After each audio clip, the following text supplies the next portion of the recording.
Bien, y vamos a empezar entonces con esta segunda unidad, que es la unidad de célula.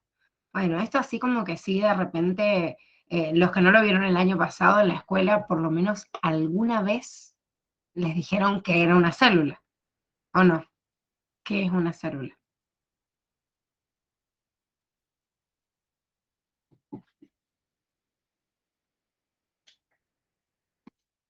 ¿Qué es una célula?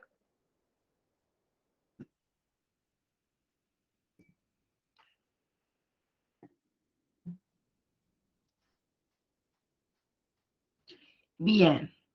Bueno, la unidad básica de todo ser vivo y es la unidad, digamos, que no solo es estructural, o sea, que no solo yo digo la estructura de todos los seres vivos está formada por células, sino que también es la unidad funcional y muchas veces se les han definido también como unidad de herencia, ¿sí? Entonces, la célula no es solo lo que forma, le da la forma a la materia en el ser vivo, sino que además de eso cumple funciones que cuáles son, y las mismas manifestaciones vitales que ya vimos en la unidad uno, y además de eso tiene la información genética para hacer una unidad de herencia. Eso quiere decir que esa misma información se la puede pasar a una generación siguiente, ¿sí? Que eso también es importantísimo porque no había existido antes dentro de los niveles de organización de la materia, algún nivel que pudiera generar una copia o replicarse.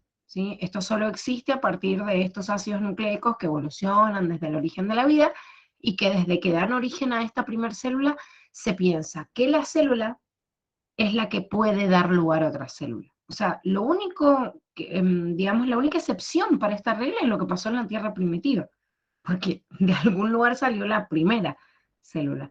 Pero de ahí todas las células originan a una célula nueva, ¿sí? O sea que toda célula podemos decir que tiene una unidad de herencia y que va a ser digamos, que es preexistente a esta célula, otra célula distinta. Entonces, ¿qué es lo que vamos a ver hoy? Que por ahí la primera clase de células suele ser medio en volante, porque es medio historia, y se supone que si ustedes eligieron una carrera de ciencias de la salud no les gusta mucho la historia, pero así como agua y ajo de un montón de cosas que no podemos dejar de ver, y hay dos teorías fundamentales y básicas para el estudio de los seres vivos, que son la teoría celular y la teoría endosimbiótica. Y vamos a tener que darle un paneo hoy. Después ya mañana se pone un poquito más divertido y ya con la área empiezan a ver las unidades estructurales de esa célula y qué función cumple cada una de esas unidades estructurales. Pero hoy inevitablemente tenemos que pasar por la parte histórica. Entonces, ¿qué me dice la historia y a cuáles son estos hitos en la historia de la biología celular que sí o sí me tengo que acordar y qué hicieron cada uno? Y esto es importante prestarle atención porque después digo, qué dato en volante, que me tengo que estudiar quién hizo tal cosa, pero después de repente aparece en un examen de ahora de más adelante y no me acuerdo de quién se trataba. Bueno, este que tiene acá con cara de loco y que es importantísimo dentro de la historia justamente de la biología celular, es la primer persona que utilizó el término de célula. Y estamos hablando de Hooke, o sea que la palabra célula se la debemos a Hooke. Hooke lo que hace es definir esta unidad básica de los seres vivos, porque Hooke si bien trabajaba con un montón de experimentos en simultáneo, logra, para tratar de amplificar o de magnificar lo que estaba viendo, de crear lo que sería el primer microscopio. En realidad lo único que hizo es poner una lupa que aumentara justamente la visión del ojo.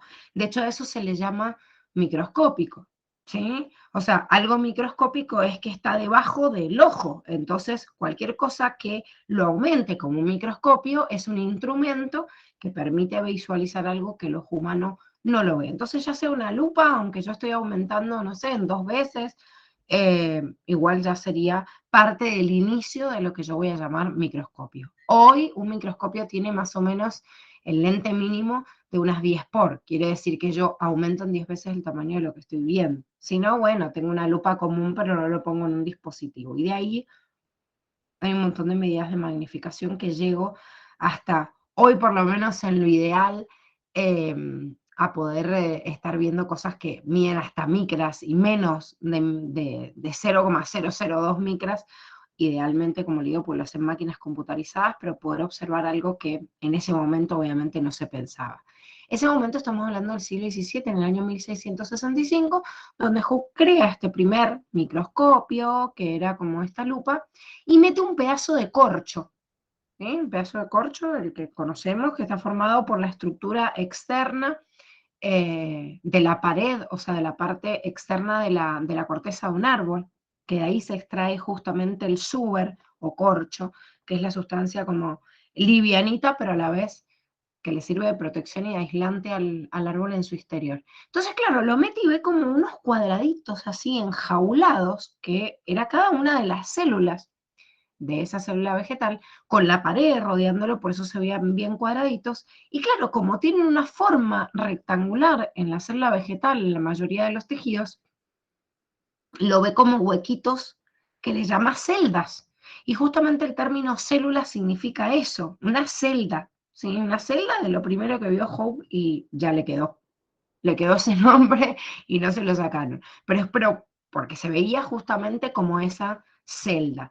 Ese término acuñado por Hooke nunca más fue modificado, pero sí empezaron a encontrar otras particularidades, decir, bueno, esto que Hooke vio, por ejemplo, en esta célula vegetal, ¿en quién más existe? ¿Sí? O sea, o qué características importantes yo voy a ir viendo. De ahí, si empiezo a hacer una línea de tiempo, me voy a encontrar miles de investigadores. ¿A quién nombra Curtis? Y que por ahí sí nos parece importante porque en realidad son los que después la Facu les puede preguntar y ya recién a partir del 19, o sea, del siglo XIX. Sladen lo que hace es analizar mucho más los vegetales, o sea, desde el área de la botánica y ver que todos los vegetales están formados por células. O sea, esto que vio Hooke en un primer momento y que después empezó a hacer, o sea, extender entre todos los científicos, trataron después de comprobarlo por áreas. De hecho, Schwamm hizo lo mismo, pero con los animales. O sea que un zoólogo y un botánico desde cada una de sus áreas, con muy poquito tiempo de diferencia, lo que hicieron es generalizar esta idea que estaba al principio. ¿Sí? Todos los animales y todos los vegetales que eran los seres vivos por ahí más grandes que vemos, porque pertenecen al mundo de la pluricelularidad, todos les habían encontrado estas celdas o estas celulitas, ¿sí? Entonces lo generalizaron. Y Virchow lo que hace es hablar de este principio de que decimos que la célula también es una unidad de herencia, encontrando este material genético y fundamentándolo, dar como origen que toda célula proviene de otra preexistente. Entonces, estos científicos dieron los pilares de lo que nosotros vamos a analizar en lo que conocemos hoy como teoría celular, ¿sí? Y los postulados que hoy defendemos para esta teoría celular. Entonces, estas personas fueron los que dieron el pie inicial y de ahí se sumaron un montón de científicos a tratar de crear una regla general.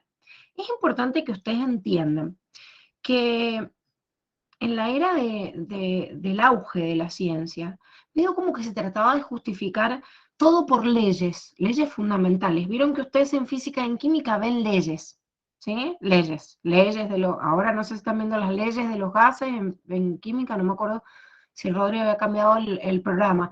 Después ven las leyes de Newton, las leyes, o sea, ¿por qué ley? Porque se trató en la era cientificista, o sea, en el auge de la ciencia, de buscar leyes generales, o sea, primicias que nadie puede romper. Y después se las metieron bien en el bolsillo, sobre todo en biología, porque en realidad es muy difícil decretar una ley cuando la ciencia que estás estudiando no es una ciencia exacta como la física y la química, sino que es una ciencia fáctica. Cuando yo hablo de una ciencia fáctica, hablo de una ciencia que evalúa hechos. Bueno, Belu, si lo pones así como en un escalafón, así que es como que está más arriba, obviamente lo que está más arriba es una ley, pero a eso vamos. Por eso se trataron de crear leyes, leyes universales. A eso vamos, que en realidad hay en ciencias en donde se permite formular leyes, porque no se ha encontrado hasta ahora, algo que contradiga esa ley. Entonces, cuando vos hablas de, no sé, de las leyes de Newton, y bueno, en realidad, o sea, desde que se redactaron las leyes de Newton hasta el día de hoy, yo sigo comprobando lo mismo. Y de repente, cuando yo hago un problema físico, matemático, químico, el resultado siempre es el mismo. O sea, tengo distintos caminos para llegar, pero yo llego siempre a un mismo punto.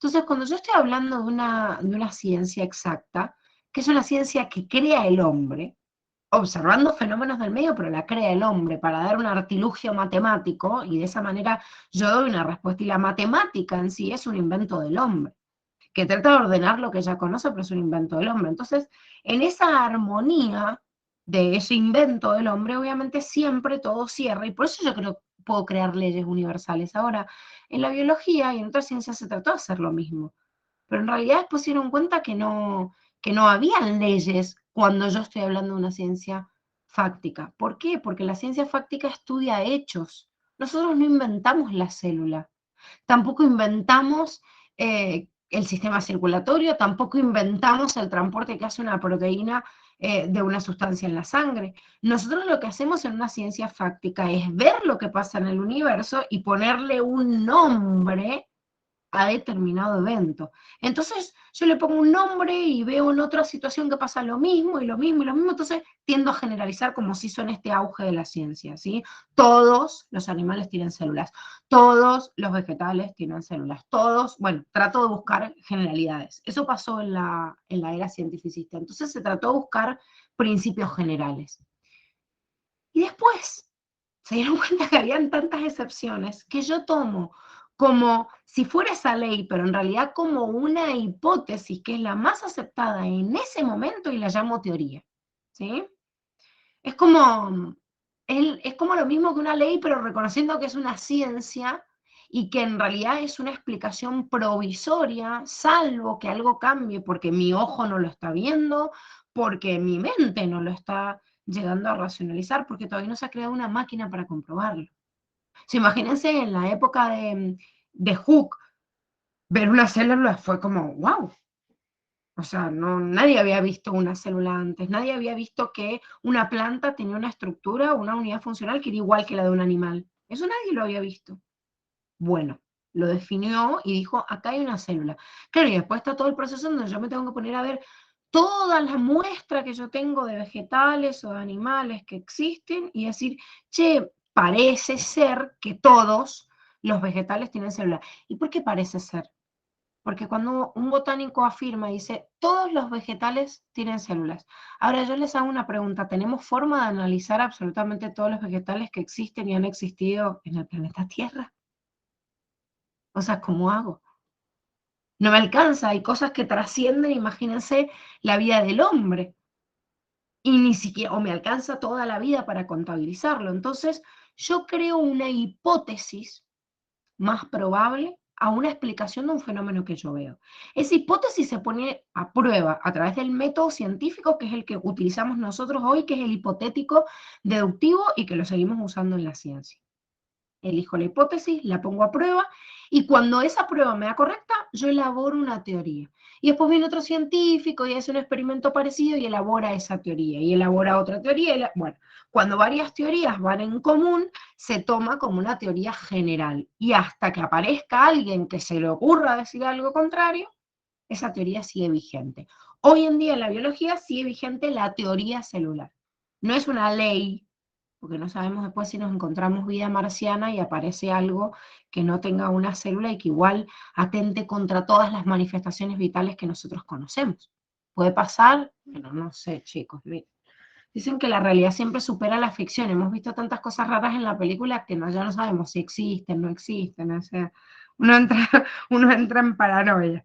Así que si bien hay algunas cosas que han quedado mal formuladas, vamos a ver más adelante que la palabra ley o incluso dogma, cuando reúne varios tipos de leyes, son estas explicaciones generales y en realidad por ahí existen algunas cosas determinadas como ley o como dogma mismo. Vamos a ver el dogma central de la biología. Se ha tratado de erradicar y en la mayoría de la bibliografía se ha tratado de cambiar por esta palabra teoría. ¿Por qué? Porque estamos ante una ciencia fáctica, como les dije recién. Estudia los hechos. Entonces, es una explicación provisoria. ¿Qué me dice entonces esta explicación provisoria del origen de la vida? Que me decía que espontáneamente los seres vivos alguna vez habían originado en este planeta primitivo que habíamos visto, pero bueno, después, ¿qué pasa con eso? El planeta se modificó y ¿qué pasa con eso? Y ahí entraría en juego lo que hoy llamamos como teoría celular, porque yo digo que todo ser vivo está formado por células. Y fíjense cómo ya la teoría busca una propia excepción en la descripción misma. O sea, hoy yo digo, todo ser vivo está formado por células, pero una trampa que me pueden hacer es, bueno, sí, todos están formados por células, ¿salvo quién? Y salvo la primera célula. O sea, la primera célula no pudo tener nunca otra preexistente, porque no existía todavía. Entonces, nosotros vimos en el planeta primitivo el origen de la vida. ¿Quién originó esa primera célula? Y bueno, seguramente fue la generación espontánea de las condiciones que existían en el planeta en ese momento.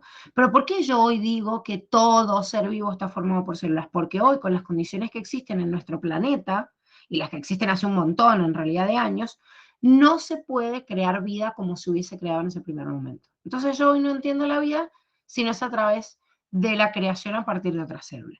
No se puede, o sea, han intentado incluso, el hombre siempre trata de atentar contra lo natural todo el tiempo, o sea, han tratado miles de veces de crear una célula en un laboratorio y no se puede, chicos, o sea, hasta el día de hoy.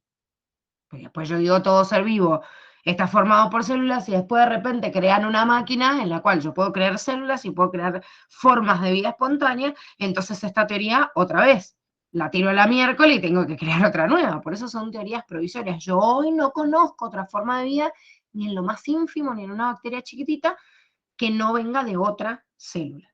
¿Sí? Puedo explicar un montón de cosas, eh, cómo se origina la membrana o generar condiciones para formar espontáneamente una molécula orgánica, todo lo demás, pero hay algo ahí secreto que no lo puedo simular en el laboratorio y que solo lo conozco a partir de otra célula preexistente.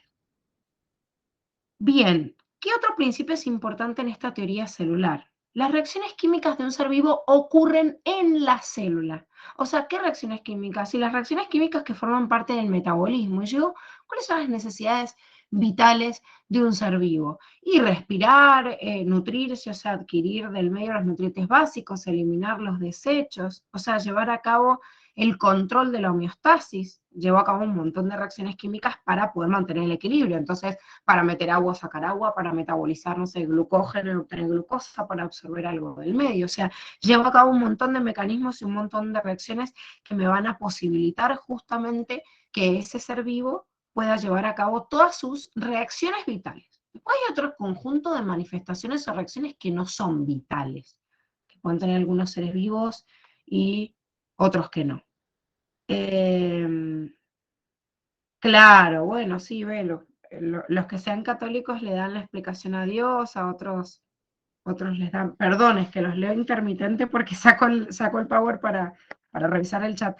Creo que pueden haber múltiples explicaciones y cada uno le ha buscado la palabra que quiere. Algunos los llamaron Dios y otros lo llamaron como sea. Y después el día de mañana, si se descubre otra cosa, después se van a contradecir esta propia teoría. Bueno, de alguna forma también es una explicación que uno le da a cosas que por ahí no entiende. O sea, darle el nombre de Dios o apañar algo a través de la fe es igual tratar de dar explicaciones de algo, porque igual sepan, y esto sí es una condición eh, como inherente del ser humano, yo trato de darle explicación a las cosas inevitablemente. O sea, nuestra condición de ser humanos es así. Entonces, bueno, de repente si yo no entiendo la parte científica o lógica o yo no puedo dar una explicación, igual tengo que creer en algo. O sea, ni siquiera la gente que dice que es atea y que no cree en nada, no cree en nada. No sé, o creen en la energía del universo o creen en ellos mismos, no calienta. O creen en algo, incluso lo pueden llevar hacia un objeto, pero nosotros necesitamos creer en algo. Entonces, bueno, en esta necesitar de creer algo, de necesitar de dar explicaciones, y bueno, el ser humano arrasa con lo que puede en tratar de dar esas explicaciones. Bueno, entonces otro principio importante de esa teoría celular es que todas las reacciones químicas básicas y vitales también ocurren en esta célula, ¿sí? Otro principio de la teoría celular es que las células se originan a partir de otras células. Y en realidad cuando digo todo ser vivo está formado por células, doy a entender que todos están formados por células y que esa célula, si no viene de la nada, obviamente se origina una preexistente. Pero bueno, es como un principio más específico para tratar de entender que a través del proceso de división celular, que ya vamos a ver más adelante, mitosis o meiosis, cualquiera de los dos, la célula solo puede dividirse en dos y repartir esta información, este material genético, porque si no, no tiene forma en realidad de compartir con la otra, con la célula, digamos, siguiente, otra información que no se va a dividir. No sé, vamos a ver en mitosis que en realidad el tamaño de las células hijas nunca van a ser igual que las madres porque después van a tener que crecer, pero sí lo que va a repartir de forma equitativa y que es importantísimo es el material genético. Y esto lo hace desde la bacteria más pequeñita hasta el animal más complejo y llevan a cabo este mismo mecanismo para pasarle la información genética al siguiente. El siguiente principio de la teoría celular dice que las células contienen información hereditaria que van a pasar a sus hijas, o sea que yo no solo voy a utilizar esa información genética para replicarla y generar una copia y permitir esa copia, ¿sí? O sea, para dirigir de hecho el proceso de reproducción, sino también para pasar información que le va a dar características a la célula hija que van a ser idénticas a la célula madre. Si ustedes se fijan, es como hasta reiterativa uno de los principios de esta teoría celular y el otro, y de hecho en algunas bibliografías directamente está puesto como un único principio. O sea, todo ser vivo tiene en la presencia de sus células el material genético hereditario, por eso es un principio de herencia, y esto lo utiliza para dividirse y dar una nueva célula. Pero bueno, no es el caso del libro de biología de Curtis, que es del cual estudian ustedes, en el cual me los nombra por separado, lo veo como dos principios, pero sepan que es lo mismo, o sea, me está diciendo el material, tengo el material genético necesario y la célula se puede dividir para dar una célula hija. Yo creo que los autores que los separan es para no crear la confusión de que, aunque el ser vivo no se divida, porque puede pasar, o una célula no se divida y sea la misma durante toda la vida, igual no deja de tener la información o el material hereditario. ¿Sí? Es la única explicación que yo le encuentro para analizar la característica por separado, la que hacen algunos autores. O sea, es como un ser humano, una mujer específicamente, porque es la que decide en realidad, porque tiene el cuerpo en realidad para almacenar al futuro hijo, decir, bueno, yo no me voy a reproducir a lo largo de toda la vida. Bueno, vale, no dejamos de ser seres humanos y ni siquiera dejamos de ser mujer porque seguimos teniendo los órganos reproductivos y la capacidad de. Entonces está el potencial de poder pasar esa información, pero no solo me define como mujer, sino que me da la capacidad potencial de reproducirme, pero aunque yo no me reproduzca, igual la tengo. Bueno, entonces en la célula es igual. ¿Sí? O sea, tengo el material genético, comanda todo mi funcionamiento, más allá de que yo me reproduzca o no. Si me voy a reproducir, bueno, esa información genética también va a tener la capacidad de pasar a la descendencia. Bien, si no, quería volver y me fui para atrás. Si repasamos entonces estos principios, y se los digo desde el principio porque es importante, podemos decir entonces que de acuerdo a lo que resume el libro de Curtis, la teoría celular tiene algunos principios básicos, como decir, todos los seres vivos están formados por células. Además de esto, y se desprende de la definición que vimos al principio, no solo todos están formados por células, sino que se considera la célula la unidad de estructura, función y herencia, ¿sí? De todo ser vivo. Todas las reacciones químicas que ocurren en cualquier ser vivo tienen o radica esa función básica dentro de su propia célula. Si se muere la célula, la unidad funcional, y si se mueren otras células, se muere parte de ese tejido y ya no puede cumplir con ese funcionamiento. O sea, el tejido y el organismo vivo cumple una función por la colección de sus células nada más. No tiene otro ente independiente, son las células coordinadas las que llevan a cabo todos los funcionamientos vitales. Las células se originan entonces de otra célula y por último, como dijimos, y si está separado, contienen la información hereditaria que pasan a las células hijas. ¿Sí? Esos serían los principios de la teoría celular. Desde hoy en adelante, así como oración, nos podemos así crear un poemita en la pieza, ya vamos decorando la pieza. A los chicos del año pasado yo siempre les recomendé lo mismo. Empezar a hacer grafitis en las paredes, algo que los echen a patada de la casa, o se pegan stickers en el techo, bueno, algo nos tenemos que ir inventando para no olvidarnos de información básica y que no nos podemos confundir en ninguna unidad porque son cosas que yo ya tengo que saber, incorporarlas en realidad a otras clasificaciones nuevas. Bien, ahora, si bien todos los seres vivos existen o sea, todos los seres vivos que existen tienen células, existen dos tipos de células bien marcados. ¿Sí? Estas dos células, que también las deben haber visto desde la escuela, que son la célula procariota y eucariota, se han encontrado varias diferenciaciones que son muy importantes y fundamentales para justamente definirlas como tales. A ver, ¿alguno que se acuerde qué diferencia yo puedo nombrar entre estas dos células? El núcleo. Mm, Bien, es lo que le da el nombre, ¿sí? La palabra procariota, acuérdense que cariota es núcleo, o sea que procariota significa antes del núcleo y eucariota un núcleo nuevo, sí, bien formado. O sea, el nombre viene por el núcleo. ¿Qué más?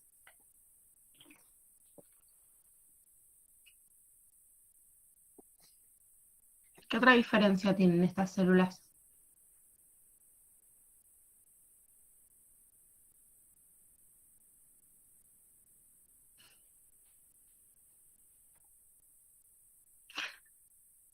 ¿No se acuerdan ninguna más?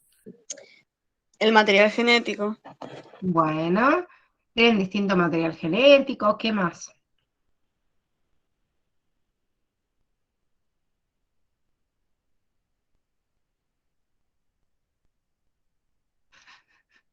Yo no sé si están dormidos o no A ver, tienen lo ganas, escribo nada en el más. chat. Ay, perdón, Marti, se te cortó. Que la Belu está escribiendo en el chat. Ah, pero lo veo en blanco. Ah, se había quedado trabado, sorry. Yo estaba esperando que alguien hablara. Mm, Bueno, bien, las organelas, el tipo de ADN que había nombrado recién, el tamaño, ojo también con el tamaño, a nivel general sí, es verdad. Es más chica la procariota y la eucariota más grande, pero solo a nivel general, porque si yo digo, ¿existe alguna célula eucariota que sea más chica que una bacteria? Sí. Rara vez en biología yo digo algo y no tengo que pensar en alguna excepción. ¿Sí? Que yo siempre se los digo, siempre que les digan todo o nada, uno se queda pensando y dice, realmente es así porque la mayoría de las veces existen excepciones. Hoy les puedo decir, viendo la teoría celular, que hasta el día de hoy no se ha encontrado excepción para la teoría celular. Hasta el día de hoy. ¿Sí? O sea que ese sí le puedo decir un todos. Todos los seres vivos vienen de otro ser vivo. Ni siquiera, ojo, puedo decir todos los seres vivos vienen de otro preexistente, porque sí, es verdad, se sigue usando como ley general, pero le encontraría una excepción. Y sí, la primera célula.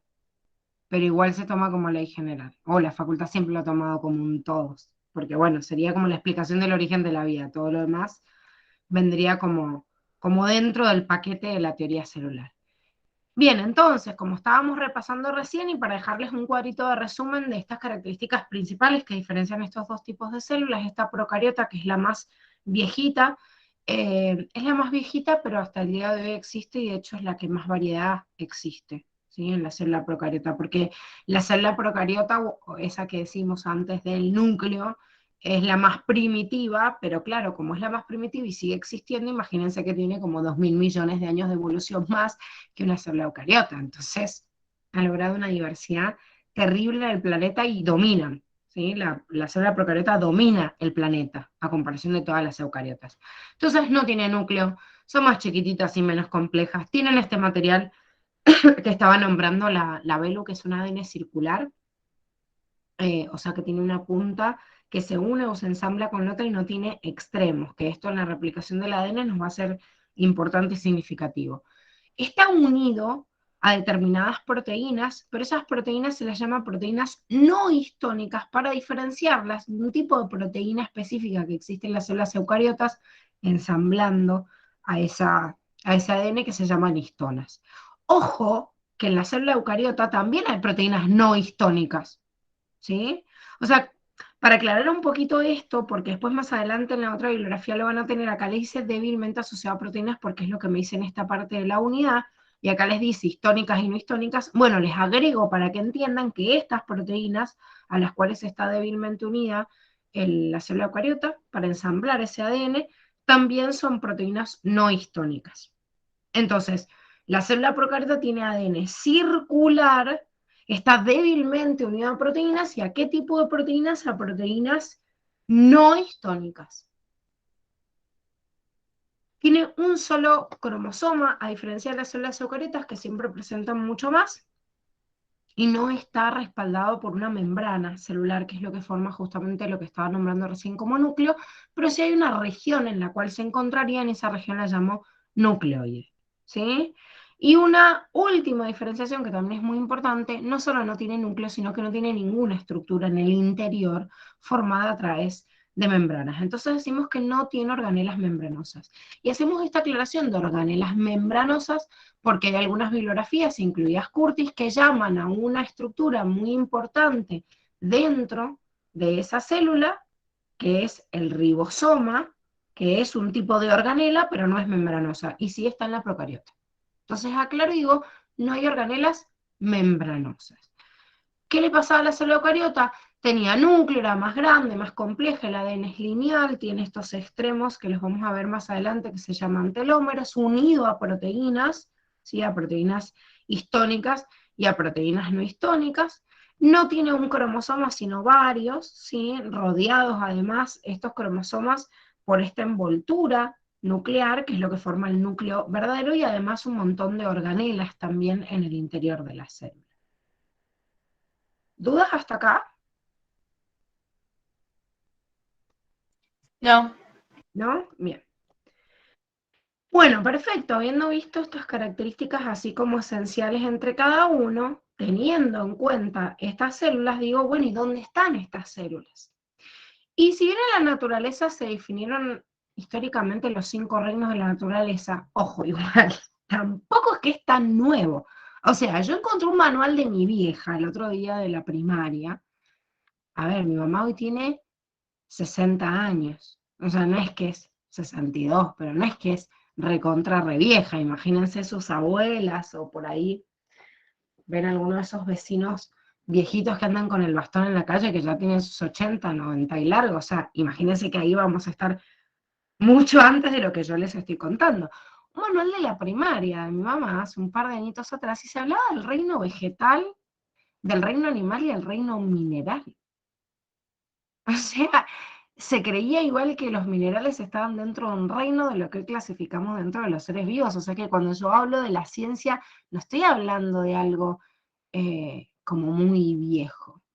O sea, son todavía generaciones que están vivas, digo, y han impartido esta educación. O sea, hemos cambiado tanto en tan poco tiempo. Ni hablar de toda esta era tecnológica que se desarrolló ahora, que los chicos ya creo que nacen con un nanochip incluido de la tecnología ya, y viene y le empiezan a guardar información ahí, así que tanto saben jugar al Mortal Kombat, Minecraft o lo que venga, y ya vienen con la información incorporada. Bueno, esto pasa lo mismo con algunos principios que para nosotros no son tan básicos, pero que hace un par de añitos atrás igual se daba distinto. En ese par de añitos que se va distinto hacia atrás, como yo les cuento, a partir más o menos de los años 60, de los años 70, se empieza a remodelar como un poco la bibliografía, a incorporar otros criterios nuevos, pero en realidad y en algunos lugares se demora un poco más y se empieza a impartir alguna información distinta, incluso desde fines de los 80 o 90. Sin embargo, anterior a eso, porque ahora vamos a ver los datos evolutivos, digo para que le llegue toda esa data de información a la gente, ya cuando hacía poquito que habíamos incorporado este concepto de los 5 reinos de la naturaleza, porque empezaron a descubrir en pleno siglo XX que en realidad no era tanto dividido entre bacterias y todos los eucariotas, sino que dentro de los eucariotas también existían muchas diferenciaciones, terminaron encontrando posterior a eso también muchas diferencias en los procariotas. Entonces, estos 5 reinos de la naturaleza que se habían preocupado por diferenciar a los organismos eucariotas, algunos que tenían como más, que tenían una pared de una composición o de otra, o el tipo de crecimiento. Posterior a eso se dieron cuenta que todo lo que habían almacenado y metido en una bolsa enorme que se llamaba procariota, y eran todas las bacterias antes del núcleo, también habían diferencias enormes. Y este es el momento en el cual Gus crea otra clasificación de los dominios de la naturaleza, y si bien vamos a ver la historia de esto, es importante que repasen este concepto si no se acuerdan de la escuela, de cuáles eran los reinos de la naturaleza y cuáles eran los dominios. ¿Por qué? Porque se puede incluir en la bibliografía hasta que lo veamos en diversidad. ¿Sí? Entonces, en este segundo momento se diferencian incluso 2 grandes dominios y se pone esta categoría arriba de la de reinos. ¿Sí? Sabiendo que ese dominio, que son los 2 primeros que salen ahí, el dominio bacteria y el dominio arcaea, son 2 dominios que forman parte de grupos de individuos que tienen células procariotas, que al principio encima la palabra arque, que significa viejo, se había colocado este dominio de arcaea, digamos, para las bacterias más primitivas, porque se incluyeron acá estas bacterias que tienen características que se las llama extremófilas, o sea, viven en condiciones extremas. ¿Cuáles son esas condiciones extremas? Y mucha temperatura, mucha salinidad, mucho pH o poco pH, bueno, lo que sea, puntos extremos. Y claro, se pensó que en el planeta primitivo, de hecho, seguramente esas condiciones primitivas, o sea, extremas, eran las que estaban en ese planeta primitivo. Sin embargo, se dieron cuenta que no, que a Arcaea le habían puesto ese prefijo de viejo como que tenía características de bacterias que parecían haber sido las más viejas, pero no. Genéticamente después se comprobó a través del estudio de su propio ADN que en realidad el dominio más viejo de la naturaleza es bacteria. Y que bacteria dio una rama que hoy se sigue prolongando hasta la actualidad con la diferenciación de sus seres vivos, y fue esta misma rama de bacteria desde un inicio donde se creó, donde se hubiera dado el enlace inicial para estas bacterias del dominio arcaea, que por las condiciones que existieron después en el planeta quedaron como limitadas a determinados lugares en donde las condiciones son extremas, pero se ha visto genéticamente que hay más cercanía de este eucaria del dominio arcaea que el de bacteria. Igual, cabe aclarar, siempre es importante aclarar que esto también es controversial en la bibliografía y algunos autores dicen que arcaea es más nuevo, que bacteria es más nuevo, que, no sé, que eucaria se parece más a arcaea, otros dicen que eucaria se parece más a bacteria, otros dicen que es un filum independiente, bueno, bla, bla, bla, bla, bla, teorías de científicos que tienen sus investigaciones que pueden avalar algo. Entonces, ¿cómo estudio yo? Y estudio lo que dicen Curtis. O sea, estudio que existen tres dominios, que se diferenciaron tres dominios y que se especula que en realidad este dominio eucaria está más cerquita de arcaea. Teoría. Explicación provisoria hasta que venga alguien y se le cante a hacer un trabajo más avanzado, dar una explicación innovadora que a otros no se les ha ocurrido. Bien, entonces veamos ahora y arrastremos un poquito estos datos. Si bien hemos repasado esta teoría celular, arrastremos un poquito estos datos desde el planeta primitivo y yo digo, bueno, dale, existe este dominio, existe esta célula, todas las células están formadas por... Bien, nosotros ya vimos el origen del planeta, digamos, a través de la teoría del Big Bang. Bien, pero ¿cuál sería el origen de estos primeros seres vivos? Esto creo que también lo vieron en la primera unidad. ¿Se acuerdan de ese dato? ¿Cuándo hubiese existido entonces, digamos, las primeras células?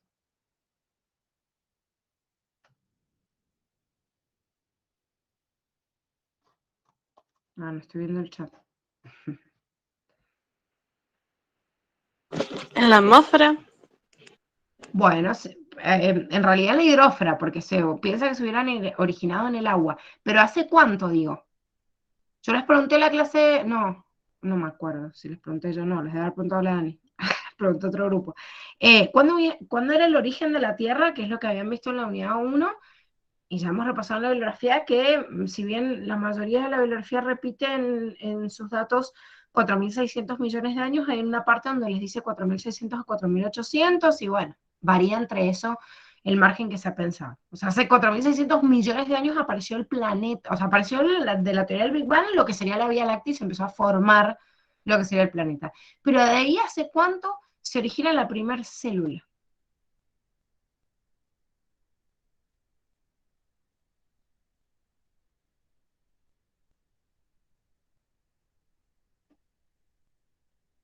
¿Ninguno?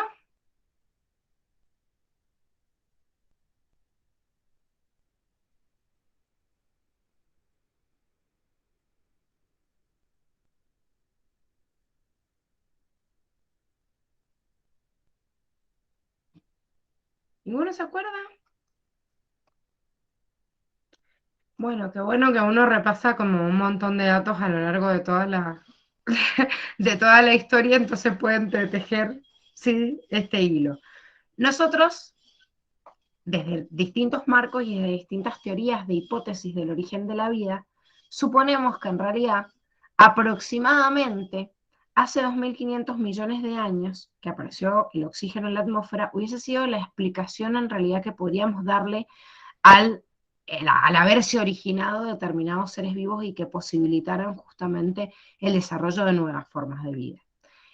Esto fue un dato significativo, el ver marcar en realidad el oxígeno o tratar de los datos de la obtención del oxígeno, ver de cuándo data dentro del planeta y poder sacar hoy a través de elementos, incluso de extracciones de la atmósfera, de moléculas que han encontrado en distintas capas del estrato terrestre, en realidad puedo hacer derivaciones de años que la verdad son magníficos, o sea, son una verdadera obra de arte, la obtención que hoy se hace. A ver, suponiendo que todo lo que hoy pasa en el planeta o las leyes de la física y la química con las cuales nosotros hoy nos basamos en explicar la ciencia existieron siempre. O sea, hoy los científicos hacen eso, si no, no pueden explicar algo que pasó hace 3.000 millones de años, si nadie lo sabe.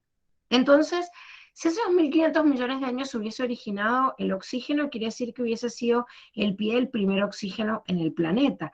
Pero de ahí en más, después se empezó a discutir y a decir, no, pero pará, deben haber existido otras formas de vida heterótrofas anteriores, por la misma reducción que había en la atmósfera y que espontáneamente se generaban por el planeta. Entonces, hoy en día la mayoría de la bibliografía dice que hace aproximadamente 3.000, ¿sí?, hasta 3.500 millones de años hubiese sido el origen de la primera célula. Pero hace 2.500 millones de años, con el origen del oxígeno, hubiesen aparecido las primeras formas de vida aeróbicas. Y después de eso, de explicar el origen de las primeras, digamos, formas de vida aeróbica, pasaron como 2.000 millones de años desde el origen de esa primera célula para que existiera la primera célula eucariota. ¿Por qué les estaba preguntando estos datos? Porque ustedes tienen un cuadro muy bonito que creo que también está en el Power de la clase y en realidad lo pueden ver en el cuadernillo porque es un anexo y está en la punta de clase también de la unidad 1 que ya vieron y donde les ordena esto. ¿Sí? ¿Cuál es el origen del planeta? ¿Cuál es el origen de la primera célula procariota? ¿Cuál es el origen de la primera célula aeróbica? De la primera célula eucariota. Y después se hace todo un arrastre hasta llegar en realidad al origen, digamos, de la primera, o sea, de la vida, de la diversidad de vida en el planeta, incluso del ser humano también. Es importante que se sepan estos datos y que los vayan comparando, porque por ahí en una unidad u otra hay unas pequeñas diferenciaciones de algunos datos, como por ejemplo hay una unidad donde me dice que más o menos hubiese aparecido el aire en la atmósfera hace 2.800 millones de años, acá me dice 2.500, pero bueno, como para tener en cuenta los márgenes importantes, pero entender, ¿sí?, esta explicación, estos márgenes de tiempo de la explicación que me da la ciencia para ver cómo se originó la vida y cómo se fue transformando. Claro, explicar el origen de la célula procariota, que es lo que hicimos en la teoría del origen de la vida, no es tan complicado a partir de las leyes que lo hicimos, porque bueno, era el ensamblaje propio del material que existía en el planeta primitivo en ese momento. Ahora, explicar el origen de una célula más compleja, como fue la célula eucariota, comparada con la célula procariota, sí coincidimos hoy todos que es más compleja.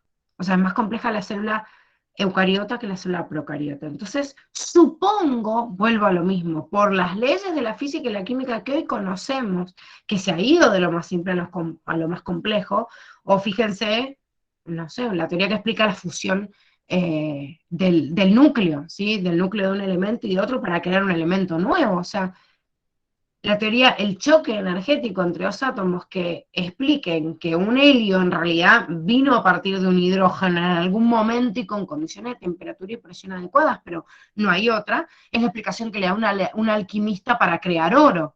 O sea, tipo, si cada elemento es la unión o la fusión de dos núcleos distintos, y bueno, me fijo en el número atómico del oro y juntando dos elementos que tengan en su núcleo los elementos que se suman, debería yo poder crear oro. Y se puede, les aviso. El tema es que el proceso de esa fusión nuclear, de fusionar cualquier elemento para crear oro, es tan costosa que es más fácil buscar oro donde esté oculto como piedra y que haya sido el mismo planeta con su fuerte presión y temperatura la que haya dado origen obviamente a la generación de esa roca, pero se puede. Entonces, a partir de estas leyes básicas, que de lo más sencillito se crea lo más complejo, y bueno, yo puedo suponer que la célula eucariota viene de la procariota, ¿sí? Eso sería como la explicación más probable. Entonces me dice que desde estos 2.500 millones de años en donde hubiese empezado a haber oxígeno en la atmósfera. ¿Por qué hay oxígeno en la atmósfera? Ustedes recuerdan, y esto también lo vieron en la unidad 1, que la atmósfera solo se entiende que haya presencia en la atmósfera de este oxígeno porque haya habido un proceso de generación de seres vivos en la hidrósfera y en el interior del planeta, y la misma erupción volcánica es la que llevaba ese vapor de agua al medio y volvía a caer como agua y permitía en realidad las condiciones para que se crearan, digamos, las formas de vida distintas desde el agua. Pero en realidad ese oxígeno liberado, si bien se trató de explicar de la liberación de ese dióxido de carbono, después se dieron cuenta que no, que lo liberaban los propios seres vivos. ¿Qué seres vivos? Seres vivos que liberan este oxígeno como un desecho a la naturaleza.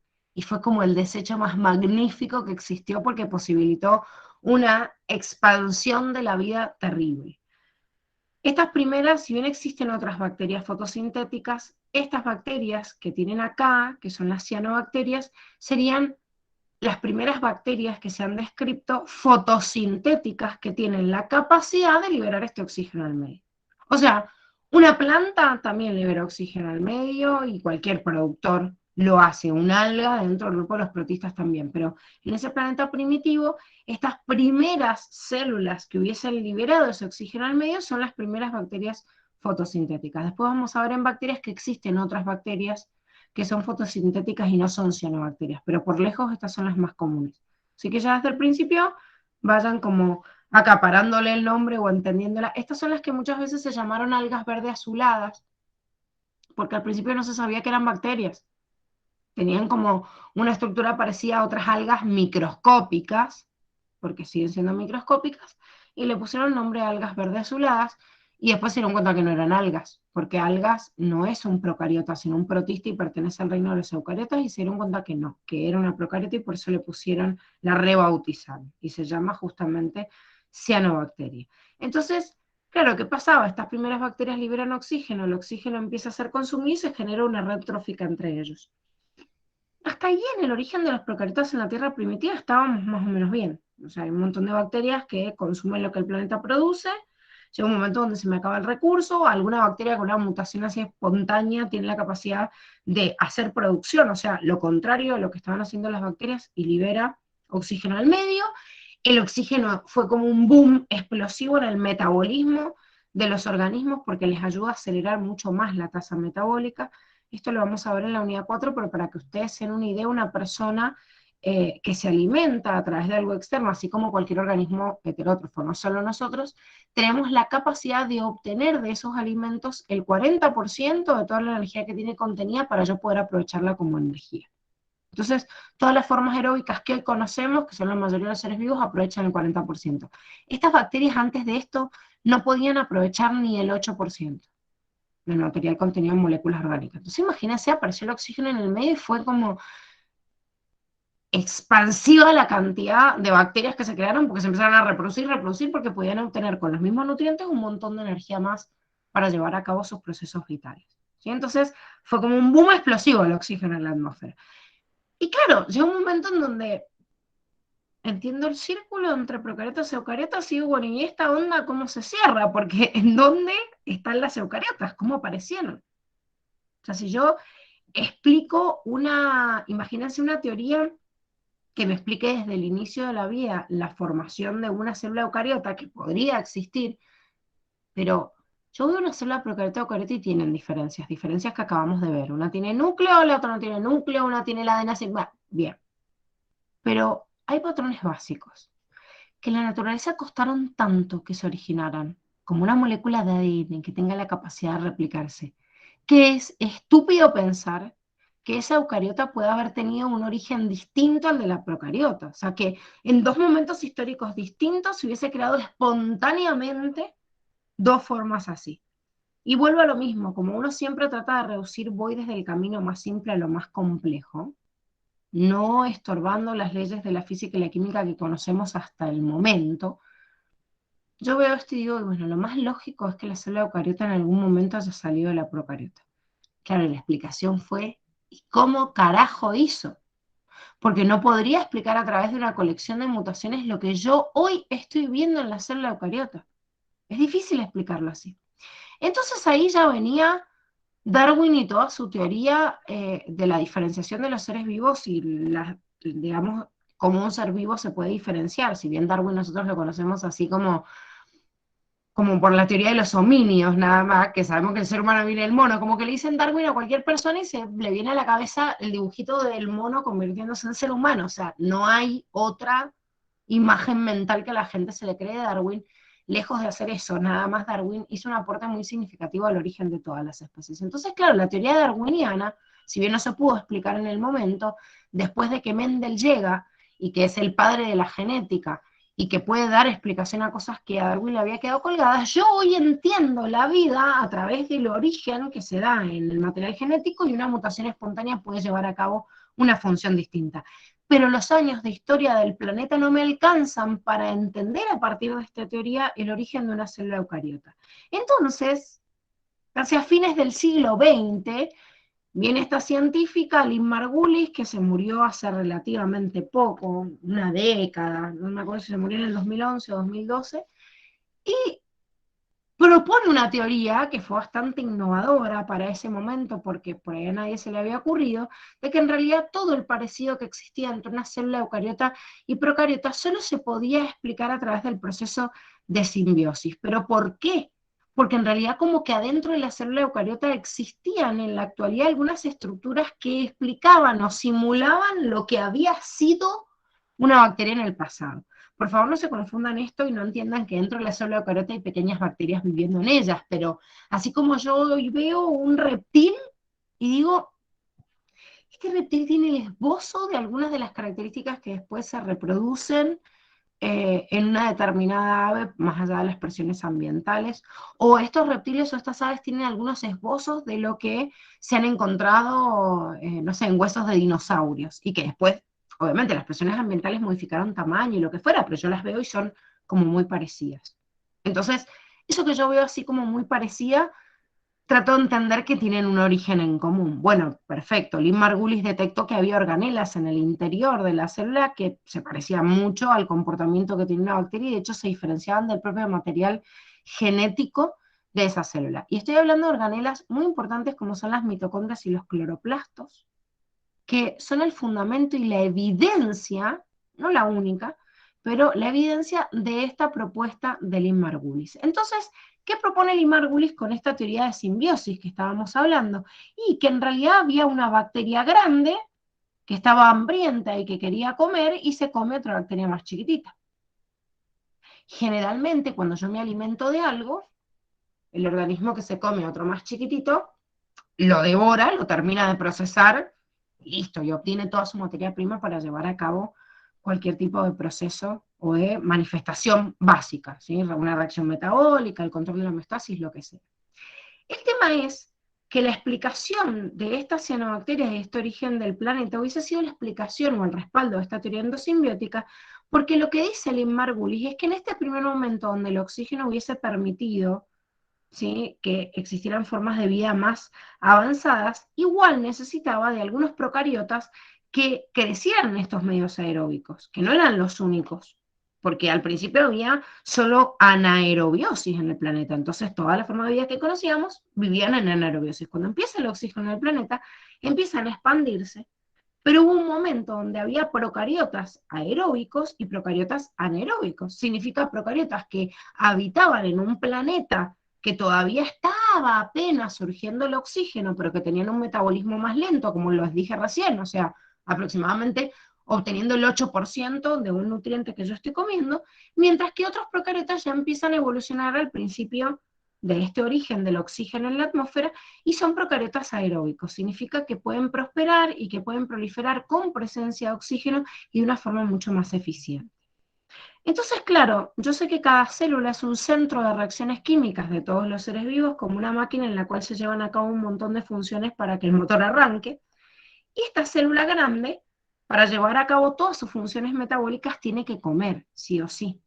Entonces, como les dije, si se come algo y ese algo que se comió se degrada y le da los nutrientes básicos, le ayuda a reproducirse, a liberar, no sé, a generar algún tipo de reacción química, controlar su medio interno o lo que sea. Cuando esta bacteria grande pero anaeróbica se hubiese comido a una de estos procariotas aeróbicos, dentro de este proceso, a través de moléculas señalizadoras químicas, no es que la célula piense y dice, che, esta bacteria que tengo adentro creo que me está sirviendo. No, bajo ningún punto de vista tenemos un raciocinio entre la célula, pero sí respuesta a algunos estímulos químicos, y esta bacteria del centro, adentro ya introducida de la otra, siguiendo con su propio metabolismo, como son los metabolismos aeróbicos productores de mucha más cantidad de energía, imagínense que esto era como una bomba de liberación de energía dentro de la otra bacteria. Entonces esta bacteria capta esa liberación de energía y el mismo estímulo de su interior dice, ¿por qué voy a degradar algo que me está brindando algo, o sea, un bienestar? Si yo como para obtener energía, pero sin terminar de degradar a eso que me comí, me libera energía solo y encima en más cantidad de lo que yo necesitaba, digo, ah, bueno, si la dejo vivir adentro quizás hasta me conviene. Esto atenta contra todas las leyes evolutivas explicadas por Darwin. Y por eso a Lynn Margulis se le vino la comunidad científica encima. Y empezaron a decir, bueno, pero ¿cómo puede ser que desde esta bacteria pueda salir otra? ¿Y qué explicación le damos a un montón de otras cosas?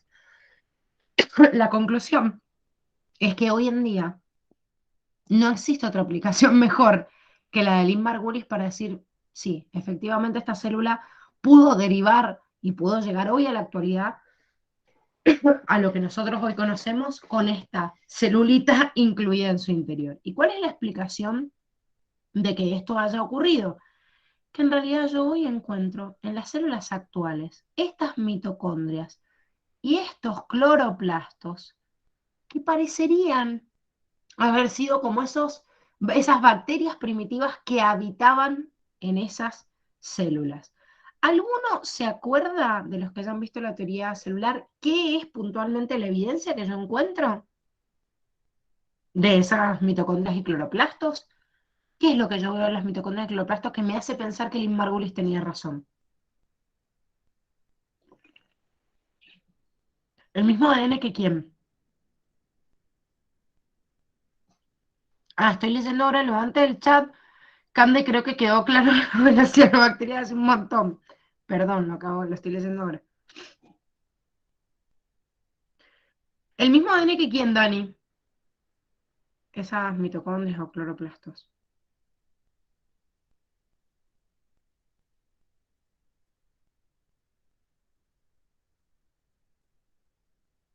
Bueno,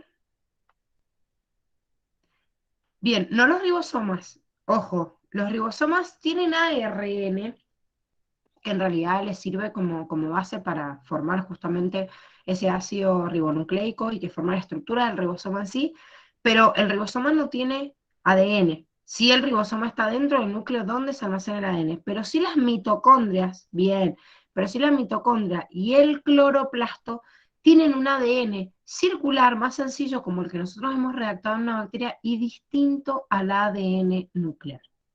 Esto es fundamental dentro de otras diferenciaciones como tener algunas enzimas propias, proteínas que se elaboran a partir de ese propio material genético que tienen esas células. O sea que hay un montón de fundamentación hoy de estas organelas primitivas que me hubiesen hecho pensar que hubiese habido esta teoría, a través de esta teoría endosimbiótica, una explicación lógica de lo que hubiera pasado en ese planeta primitivo. Entonces, de acuerdo a Lynn Margulis, Lynn Margulis dijo, bueno, perfecto. Habían células aeróbicas, bacterias, o sea, primero habían aeróbicas, obviamente, que eran las que existían en el planeta primitivo, pero habían algunas células aeróbicas que hubiesen sido comidas, que es esta como que vemos naranja, que hubiesen sido comidas por una bacteria más grande, que es la que se ve acá en rosado, ¿sí? Y que esa bacteria rosada, que era anaeróbica, introduciendo la bacteria mejoró su metabolismo. O sea, ojo con esto que dice célula eucariota precursora con núcleo en formación. No claramente esto así, o sea, cuando apenas surgió esto en el núcleo, quiere decir que ya está incorporando alguna o incorporó alguna de las bacterias. Pero la célula procariota anaeróbica es la que hubiese absorbido a esta primera bacteria y se hubiese transformado en esto, en la célula eucariota precursora, pero porque ya tenía en su interior a esa mitocondria, y hoy en día yo ya no la llamo célula eucariota precursora, sino célula eucariota, y que en su interior ya veo otras organelas como veo las mitocondrias. O sea que yo no puedo decir que la mitocondria es una bacteria, pero sí puedo decir que hace millones de años esa mitocondria hubiese sido una célula aeróbica que se introdujo y que por simbiosis creció dentro, se creció y se multiplicó dentro de una célula anaeróbica. Y después, esta primera célula aeróbica que ya tenía incluida esta mitocondria, ya tenía un metabolismo, digamos, más provechoso, también hubiese incorporado algunos de los procariotas fotosintéticos iniciales, como serían estas cianobacterias, y estas serían las que hubiesen permitido crear a células autótrofas hoy actuales, porque ahí les dice vegetales, pero en realidad antes de los vegetales existieron los protistas que hayan sido eh, digamos que forman parte de los primeros autótrofos del planeta. Conclusión, esta lámina es de Curti y es una mierda, tiene un montón de errores, a mí no me gusta para nada, o sea, le llaman mitocondria algo que todavía no es, cloroplasto y todavía no, bueno. En fin, denle mucha bolilla a la teoría, pero esta lámina, como les digo, justamente es la lámina de Curtis que lo explica. Sin embargo, en el cuadernillo de la facultad se le adjuntó esta otra lámina que trata de explicar un poquito mejor, porque no solo les habla de estas organelas iniciales, sino que además, desde este procariota ancestral, no solo se hubiese originado una mitocondria, un cloroplasto, sino que hubiese sido, a través de la imaginación de las membranas, podríamos explicar el origen del núcleo, del retículo endoplasmático, de algunas otras estructuras que hay en el interior, ¿sí?, de la célula, e incluso la fusión de bacteria de una bacteria con otra, por ejemplo, una más alargadita y una más redondita, es lo que hubiese dado origen a cilios y flagelos. O sea que ya esta teoría se puso muy ambiciosa y ya no solo a través de las mitocondrias y los cloroplastos explicó esto, sino que después por fusión se trató de explicar absolutamente todo. Yo les digo la verdad, hoy en día lo que más contundencia tiene, más evidencia, digamos, es los cloroplastos, las mitocondrias y los cloroplastos y la información que tienen. Pero sepan que la teoría de Arin-Margulis, y que hoy es la más aceptada, no solo explica el origen de la célula eucariota a través de mitocondrias y cloroplastos, sino cómo se fusionaron y formaron las primeras membranas internas, cómo se hubiese formado un cilio, cómo se hubiese formado un flagelo, e incluso algunas, digamos, más ambiciosas todavía, que hubiesen querido explicar, esto es lo que estábamos hablando, les quería mostrar la última imagen, de algunas explicaciones más exageradas de endosimbiosis secundaria y terciaria que hubiesen explicado, de hecho, que a través de endosimbiosis secundaria y terciaria la fusión de protistas distintos también hubiese dado origen, ¿sí?, a células más avanzadas como de los otros reinos, ¿sí? Entonces, de todos estos protistas, digamos, primitivos, hubiesen originado las primeras plantas, los animales y el reino fungi. Yo les digo la verdad, hoy no existe otra teoría que se iguale en esto y la seguimos avalando. ¿Puede haber otra que lo cambie? Seguro. Porfa, igual léanse esto, la endosimbiosis secundaria y terciaria de los protistas. La verdad es que esto está como un anexo dentro de este cuadernillo, pero porque en realidad lo cita el texto y en realidad está originalmente en el cuadernillo de protistas. Entonces, es como que igual después entendemos toda la otra parte de protistas cuando vemos protistas, pero como ya estamos hablando de endosimbiosis, para que sepan que no solo la teoría endosimbiótica se fundamenta en esto, en lo que estábamos viendo recién, decir, bueno, nada más, la evidencia sería los datos que dimos de las mitocondrias y cloroplastos, que tienen ADN propio, que tienen enzimas propias, que tienen genes en realidad de origen procariótico y además, algo fundamental, que se autorreplican como si fueran independientes. O sea, yo no puedo con el ADN nuclear originar una mitocondria o un cloroplasto, sino que sí o sí se tienen que originar entre ellos, Pero más allá de eso, la teoría endosimbiótica ha avanzado más para tratar de dar explicación a otros fenómenos como el origen de la pluricelularidad o la diversidad de todos los procariotas entre sí y el origen de los otros reinos eucariotas que ya conocemos. ¿Sí? Con esto hemos terminado. Bueno, me pasé 2 minutos nada más, ¿vieron? Voy puliendo, así no les voy matando el tiempo y quemando la cabeza. Bueno, díganme si hay alguna duda, si ha quedado alguna pregunta de esto primero que hemos visto. No, yo sé.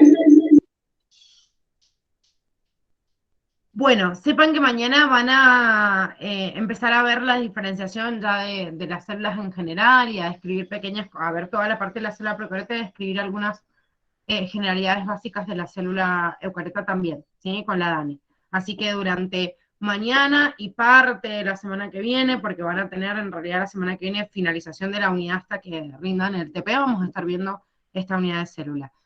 Lean hasta los detallitos en célula. Son importantes, muy importantes.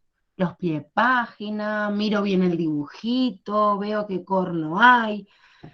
Miren, recomendación general, obviamente el chico que nunca ha tocado esta unidad tiene que sentarse a leer desde cero y primero formar un apunte general y decir, bueno, primero veo lo general y después me voy a la particularidad.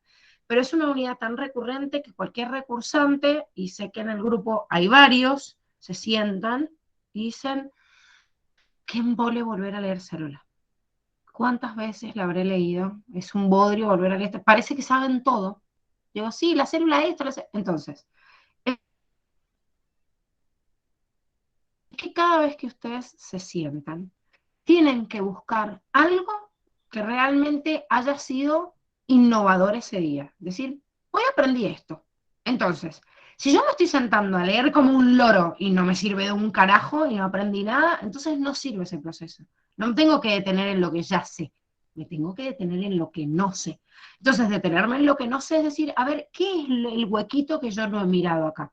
Obviamente, el que nunca agarró el material tiene que primero enterarse de la generalidad y a lo largo del año ir puliendo esto, ¿sí? Pero el desafío es que cada vez que yo me siento, tengo justamente que sacar un aprendizaje nuevo. Si no lo estoy sacando, entonces cambio la estrategia. Es bastante normal sentirse cansado y abrumado de lo mismo, pero hay mucho que aprender, siempre, todos los días. Todos los días, chicos. O sea, yo no hay un día en la vida que no deje de aprender algo. Y tengo muchos más años que ustedes, así que imagínense la cantidad de cosas que pueden aprender por día si solo se lo proponen. ¿Sí? Nos vemos, no sé ni qué día es hoy, entonces me estoy fijando en el calendario para saludarla. Ah, jueves, re perdida. Nos vemos entonces el jueves que viene. Les mando un beso. Chau, chau. Nos vemos, Gise. Nos vemos.